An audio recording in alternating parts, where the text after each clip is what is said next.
Hello everyone, welcome to Sony Knowledge Academy. I am Manisha Soni. In the last video, we have discussed about the difference between cell wall and cell membrane. आज इस class में हम बात करेंगे कि किसी भी cell का न्यूक्लियस क्या होता है, इसका स्ट्रक्चर क्या होता है और इसका फंक्शन क्या होता है. सो स्टूडेंट्स स्टार्ट करते हैं आज की class. So nucleus is the largest cell organelle. किसी भी सेल में न्यूक्लियस लार्जेस्ट सेल ऑर्गेनेली होती है. Nucleus is the controlling centre of the cell. Nucleus cell का कंट्रोलिंग सेंटर होता है.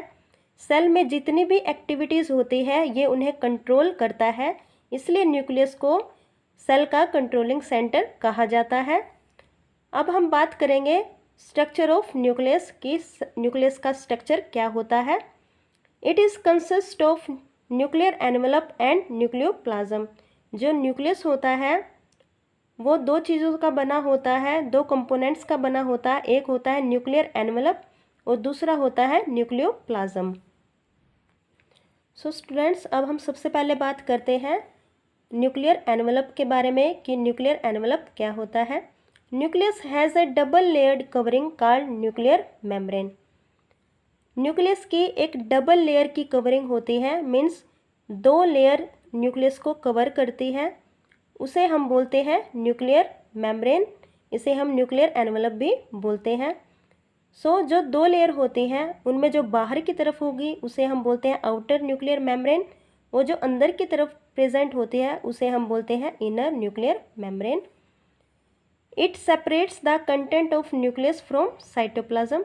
जो न्यूक्लियर मेम्ब्रेन होती है ये न्यूक्लियस के कंटेंट को साइटोप्लाज्म से अलग करती है. Nuclear membrane has pores called nuclear pores. Nuclear membrane में छोटे छोटे पोर्स होते हैं, छिद्र होते हैं, जिन्हें न्यूक्लियर पोर्स कहा जाता है. These pores allow the transfer of materials between nucleoplasm and cytoplasm. जो ये पोर्स होते हैं यही अलाउ करते हैं कि जो भी मटेरियल्स होते हैं वो न्यूक्लियोप्लाज्म और साइटोप्लाज्म में से इनकी मूवमेंट हो सके. सो स्टूडेंट्स अब हम सबसे पहले न्यूक्लियस का डायग्राम देखते हैं. So this diagram shows the structure of nucleus. जो ये हमें बाहर की तरफ कवरिंग दिखाई दे रही है, this is the nuclear envelope. जो न्यूक्लियर एनवेलप होता है ये दो मेम्ब्रेन से बना होता है. जो बाहर की तरफ प्रेजेंट होती है इसे हम बोलते हैं आउटर न्यूक्लियर मेम्ब्रेन, और जो अंदर की तरफ प्रेजेंट होती है इसे हम बोलते हैं इनर न्यूक्लियर मेम्ब्रेन. जो हमें थ्रेड लाइक स्ट्रक्चर दिखाई दे रहा है इसे हम बोलते हैं क्रोमेटिन. जो ये हमें ग्राउंड सब्सटेंस दिखाई दे रहा है इसे हम बोलते हैं न्यूक्लियोप्लाज्म. जो ये हमें डार्क कलर का स्ट्रक्चर दिखाई दे रहा है दिस इज़ द न्यूक्लियोलस. और जो ये हमें न्यूक्लियर एनवेलप में पोर्स दिखाई दे रहे हैं इन्हें हम बोलते हैं nuclear pores. So students this is the structure of nucleus. So students अब हम बात करते हैं कि न्यूक्लियस की जो कवरिंग होती है इसके बेसिस पे भी ऑर्गेनिजम्स को दो कैटेगरीज में डिवाइड किया गया होता है. एक कैटेगरी होती है प्रोकैरियोटिक ऑर्गेनिजम्स और दूसरी होती है यूकैरियोटिक ऑर्गेनिजम्स. तो हम पहले इन्हें ही देखते हैं. सो स्टूडेंट्स प्रोकैरियोटिक ऑर्गेनिज्म वो ऑर्गेनिज्म होते हैं जिनमें न्यूक्लियर मेम्ब्रेन एब्सेंट होती है. इनका जो न्यूक्लियस होता है उसके बाहर की तरफ न्यूक्लियर मेम्ब्रेन प्रेजेंट नहीं होती. प्रोकैरियोट्स का मतलब होता है जिनका न्यूक्लियस प्रिमिटिव टाइप का होता है, पहले के टाइप का होता है, इन्हें हम प्रोकैरियोटिक ऑर्गेनिजम्स बोलते हैं, प्रोकैरियोट्स बोलते हैं. प्रोकैरियोट्स का एग्जाम्पल है bacteria. In these organisms, the poorly defined nuclear region containing only nucleic acid is called nucleoid. So students जो ये organism होते हैं इनकी सेल में poorly defined nuclear region होता है, और इस nuclear region में सिर्फ nucleic acid present होता है और इसके बाहर की तरफ nuclear membrane present नहीं होती है, और इस region को हम nucleoid बोलते हैं. So students this is about prokaryotes. So second one is the eukaryotes. दूसरी तरह के ऑर्गेनिज्म होते हैं यूकैरियोट्स। जो यूकैरियोटिक ऑर्गेनिजम्स होते हैं इनमें न्यूक्लियर मेम्ब्रेन इज प्रेजेंट। इनके न्यूक्लियस के बाहर की तरफ न्यूक्लियर मेम्ब्रेन प्रेजेंट होती है। यूकैरियोट्स के एग्जाम्पल है फंगी, प्लांट्स, एनिमल्स, इन सभी में न्यूक्लियर मेम्ब्रेन प्रेजेंट होती है। सो स्टूडेंट्स, अब हम बात करते हैं what is nucleoplasm. It is the matrix और liquid ground substance inside the nucleus. जो न्यूक्लियोप्लाज्म होता है ये न्यूक्लियस के अंदर भरा हुआ लिक्विड ग्राउंड सब्सटेंस होता है and it is surrounded by nuclear membrane. जो न्यूक्लियोप्लाज्म होता है इसे न्यूक्लियर मेम्ब्रेन कवर करती है, सराउंड करती है। It contains nucleolus and chromatin. जो न्यूक्लियोप्लाज्म होता है इसमें न्यूक्लियोलस होता है और क्रोमेटिन होता है। अब हम न्यूक्लियोलस और क्रोमेटिन के बारे में जानते हैं।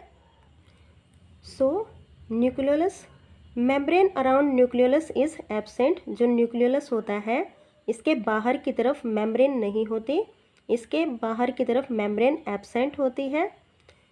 अब हम बात करते हैं न्यूक्लियोलस के फंक्शन की। Ribosome synthesis. न्यूक्लियोलस में राइबोसोम सिंथेसिस होती है, प्रोटीन की सिंथेसिस होती है, इसमें राइबोसोम बनते हैं और प्रोटीन बनता है। सो स्टूडेंट्स, अब हम बात करते हैं क्रोमेटिन के बारे में। तो स्टूडेंट्स, जब भी हम किसी सेल को देखेंगे तो हमें chromatin material thread like structure का दिखाई देता है, थ्रेड के जैसा दिखाई देता है, जो कि आपस में उलझा हुआ होता है। जैसे जो धागा होता है वो आपस में उलझा हुआ होता है, उसी तरह से हमें क्रोमेटिन मटेरियल दिखाई देता है। During cell division chromatin material gets organise into chromosomes. जब भी सेल में सेल डिवीज़न होगी, एक सेल से दो सेल बनेंगी, उस टाइम में ये क्रोमेटिन मटेरियल ऑर्गेनाइज होके क्रोमोसोम्स बना लेता है। तो देखिए स्टूडेंट्स, ये एक सेल है और ये इसके न्यूक्लियस में क्रोमेटिन मटेरियल प्रेजेंट है, जो कि हमें थ्रेड के जैसा उलझा हुआ दिखाई दे रहा है। लेकिन जब भी इस सेल में डिवीज़न होगी तो ये क्रोमेटिन मटेरियल खुद को ऑर्गेनाइज कर लेता है और क्रोमोसोम्स बना देता है, जो ये हमें दिखाई दे रहे हैं। This are the chromosomes. So अब हम जानते हैं कि what are chromosomes. So students, अब हम बात करते हैं क्रोमोसोम्स के बारे में। Rod shaped structure which are visible during cell division. जो क्रोमोसोम्स होते हैं ये रोड शेप स्ट्रक्चर होते हैं और ये हमें सेल डिवीज़न के टाइम पे ही दिखाई देते हैं। Chromosomes are composed of DNA and protein. जो क्रोमोसोम्स होते हैं ये डीएनए के बने होते हैं और प्रोटीन के बने होते हैं। DNA stands for deoxy nucleic acid, और जो इसमें प्रोटीन प्रेजेंट होते हैं वो बेसिक हिस्टोन प्रोटीन्स होते हैं। Now functional segments of DNA are called genes. जो डीएनए के फंक्शनल सेगमेंट होते हैं उन्हें हम जीन्स बोलते हैं और यही जीन्स हमारे करैक्टर्स को डिसाइड करती है। The genetic information is transferred from one generation to next generation in the form of DNA. जो भी जेनेटिक इंफॉर्मेशन होती है वो इस डीएनए की फॉर्म में ही एक जनरेशन से नेक्स्ट जनरेशन में जाती है। मीन्स पेरेंट्स टू ऑफस्प्रिंग जाएगी डीएनए की फॉर्म में। So students, this is all about the structure of nucleus. I hope आपको न्यूक्लियस का स्ट्रक्चर अच्छे से समझ में आया होगा। आप इस वीडियो को लाइक करें, शेयर करें। चैनल पे नए हैं तो चैनल को सब्सक्राइब करें, बेल आइकन को भी प्रेस करें ताकि हर नई वीडियो की नोटिफिकेशन आपको मिल जाए।